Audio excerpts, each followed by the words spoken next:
First time you've been in this one. Yeah. Today we are here with John, the official assistant manager to Kieran. Yes. Of the Lincoln College Panability team for Project U. Tell me, how does it feel being a part of such a prestigious role and being able to learn the ropes from an experienced coach like Kieran? I think it's been a great opportunity for me to learn some skills and to further develop my coaching. So I helped, for people who don't know a little bit about me, I previously played for the Pan Disability football team, and I thought, well, actually, I don't feel like I want to play anymore, I'd rather coach instead.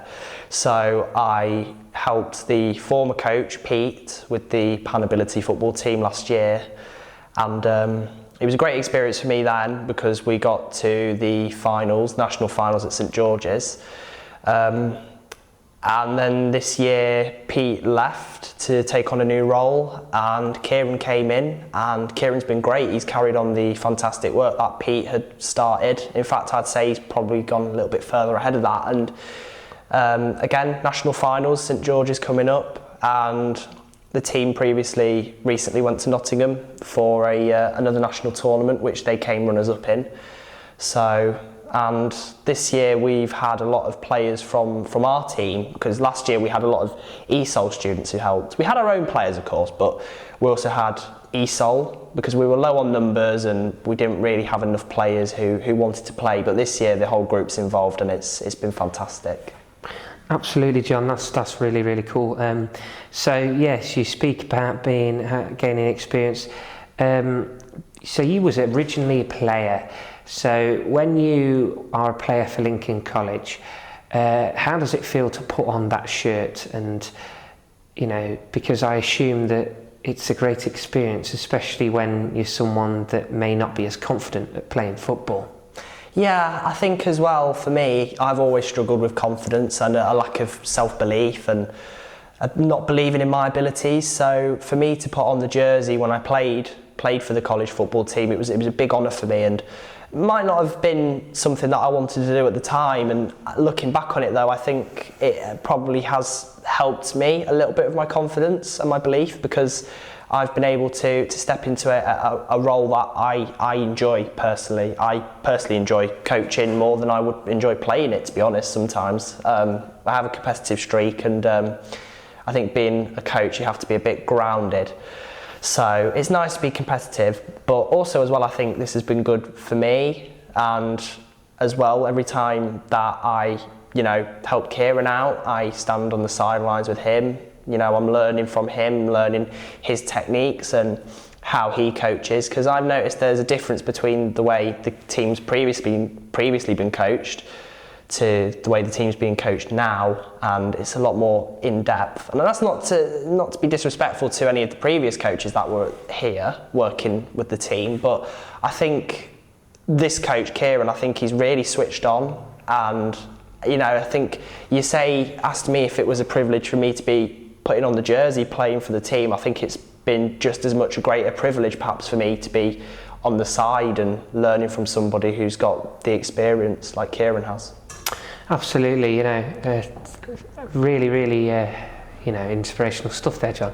So John, with the college and how it is now, you've had plenty of friends that have come from SEN school to Lincoln College, Panability. Now, with that being said, how good has it felt to see your friends shining confidence and potentially growing confidence compared to when they were at other places and other teams? I think it's been good for me. I think I'd say I've got a little bit of pride in seeing how far my mates have come. I've come from the same background, so I've known some of the players on the team since year 6, year 7, maybe a bit sooner than that. And I think as well, seeing how they've developed from when they were about 10, 11 to where they are now as not just footballers but as people, I think has been big strides in how far they've come, how far I've come as well. I look at myself sometimes and think, well, the position that I was in when I was younger, to where I am now. And yes, I still want to push on, and I still want to be a better coach and a better person, but I think as well it fills me with pride seeing that my friends are playing for the team and they're being successful. And yeah, it's what drives me to keep doing this and to keep pushing on. Absolutely, John. That's really, really insightful there. You know, you've played for the team for quite a while. Do you feel that from start of the year to where they are now, have you seen any particular changes, good, positive, and has there been any challenges that you've been able to overcome as a squad? Well, I think the main thing, the most important thing is that the team has grown and the team has developed, and as they get to know each other, and they all obviously are in the same group together, so I occasionally struggle with names with some of them because I'm not in the same group as some of the lads, but I will say this, from where they were when we started playing in October, November to where the team are now in May towards the end of the year, the growth has been phenomenal. How far the lads have come, and as well I think you can see that when they play. I think they were a bit low on confidence and a bit low on self-belief, some of them, and I think as well they weren't really working as a group because they didn't know each other, but now looking at it they have made massive strides forward and they all know each other and they're all best mates, and it's good when there's a good camaraderie and a good, you know, good squad chemistry, because that allows the team to perform to their advantage, to perform to their best. And I think we've seen that in the recent tournaments, when the players get to know each other a bit better, they sort of bounce off of each other, and I think that allows them to grow as people, it allows them to grow as footballers, and it's a journey that I'm proud to have been part of so far, and I think that growing together and learning together has been a big thing for us. How did you first get involved with the team? So I first got involved in my first year at college. I started off as a goalkeeper when Gavin Knox was the coach, and I played one small tournament in my first year, missed a few tournaments through personal reasons, and last year I was the first year I got properly involved with the team. I was goalkeeper for the football team, and we had some really tough moments, not just tough moments for me personally, but tough moments for the group of players that we had. But it was a learning curve for a lot of us, because where we were about 18 months ago to where we are now, I know it's a different group, but some of the lads have been there from the start, and it's been big for us. We've had to adjust, and we've had to further push ourselves further, and I didn't see that at the time. So when I first started out, I didn't really have the confidence or the belief to wanted to be a part of it. I wanted to be a part of it, don't get me wrong, but where I was as a footballer, I didn't really have a lot of self-belief. So I wanted to stay involved, but I didn't want to play.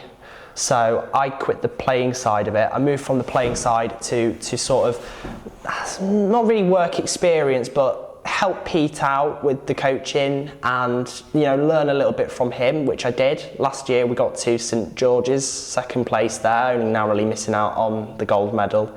And this year, for my work experience as part of my course, my AOC, I've stayed a part of the team through. Also, what I was doing last year is also what I'm doing, similar to what I'm doing this year.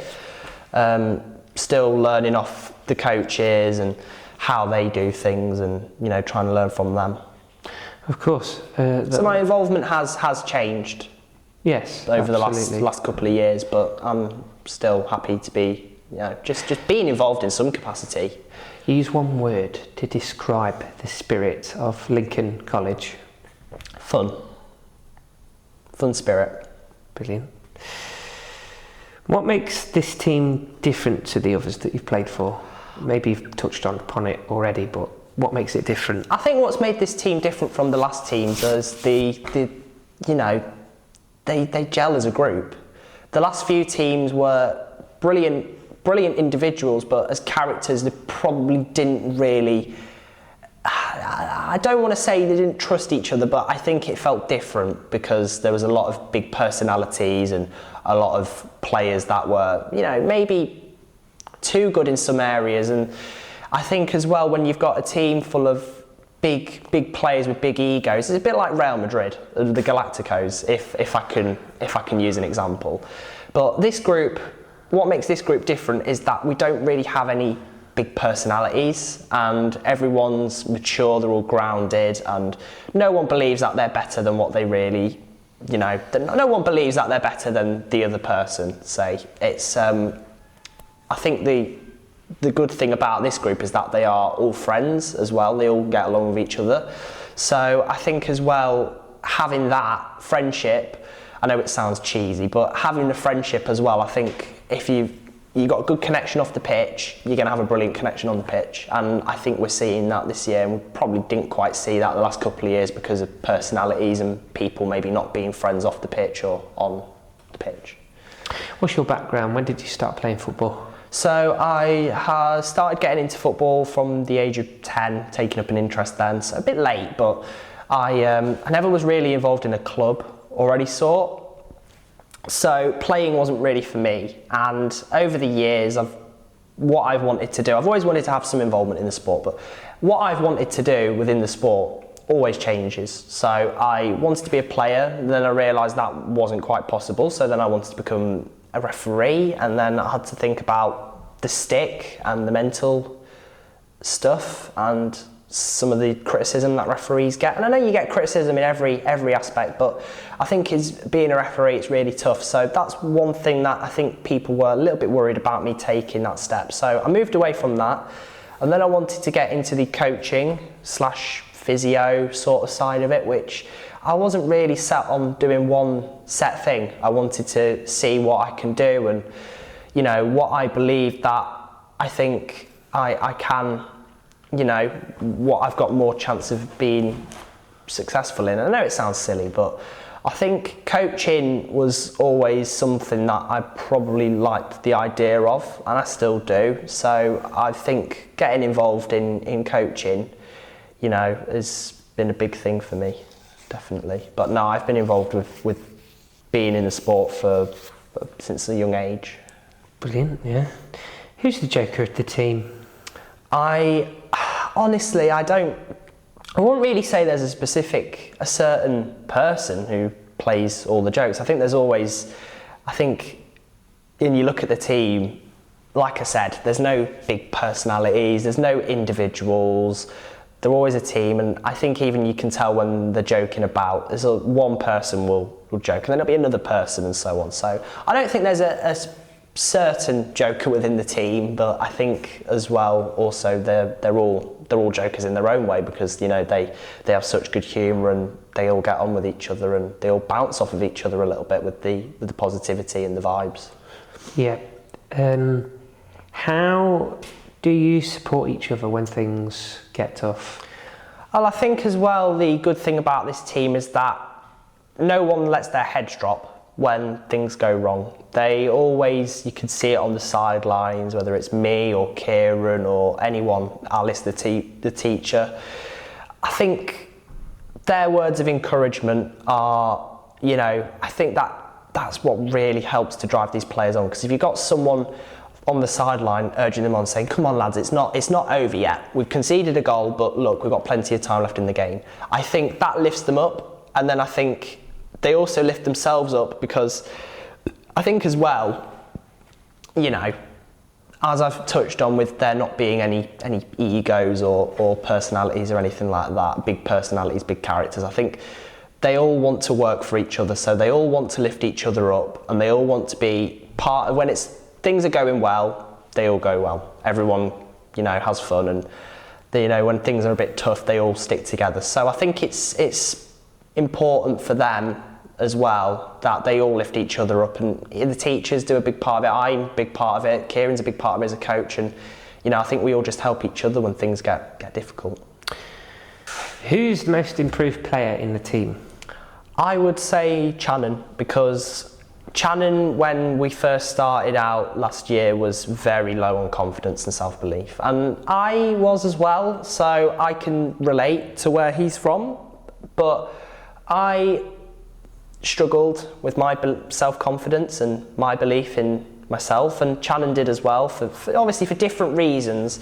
So Channon, since in the past year, has really come on leaps and bounds, and you can see now when he plays, he might not get a goal. He used to let his head drop when he didn't score. He always used to feel a bit low and down, bless him. But this year, he misses a chance, keeps his head up and goes again, maybe takes another chance, might miss it again, but then he'll take another chance and score. So, and he's also very good at, you know, being a part of the team. And he might not agree with this, but I think it's you know, it's a testament to how far he's come and how far most of the lads on the team have come in the last 6 months, 12 months. Yeah, absolutely, absolutely. And finally, to end on it, what legacy do you think that this particular iteration of the team, in general, future generations, what legacy will this team leave behind, and what legacy do you want to leave behind with it? The legacy that I think that I want to leave behind is, you know, to say that I've played my part in making Lincoln College Pan-ability football team the best in the country, you know, and it's not a bold thing to say that. I think we've come so far in the last few tournaments, second in the Nationals in Nottingham, second at St George's last year, only lost to a West Bromwich Pan-ability team, a Birmingham Pan-ability team, who ended up winning the gold medal. We fought with a completely different team. This year, it's a different team, but I think it's a better team, and I think the legacy that I would like to be left for this football team at the end of it is we're the best in the country.